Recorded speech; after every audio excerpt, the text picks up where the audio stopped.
Persalinan Nikita Willy di Amerika dibantu dokter yang turut tangani Kylie Jenner. Artis Nikita Willy dikabarkan melahirkan di Rumah Sakit Cedars-Sinai Medical Center dibantu Dr. Thais Aryabadi, dokter kandungan yang pernah menangani persalinan Kylie Jenner. Hal tersebut dibenarkan oleh Yora Febrina, ibunda Nikita Willy. Sebelumnya, Yora mengungkapkan anak Nikita dan Indra Priawan berjenis kelamin laki-laki. Yora kemudian mengumumkan nama cucu pertamanya itu. Indra kemudian mengunggah foto Nikita bersama Dr. Thais Aryabadi.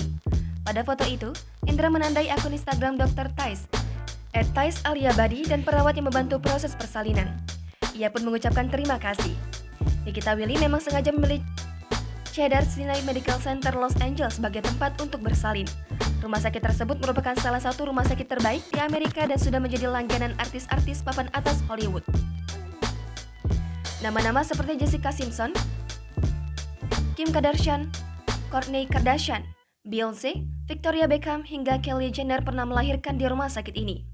Fasilitas kesehatan terbaik yang diberikan setidaknya membuat Nikita dan Indra merasa lebih tenang telah melewati proses persalinan. Jangan lupa subscribe, share, komen, dan like ya!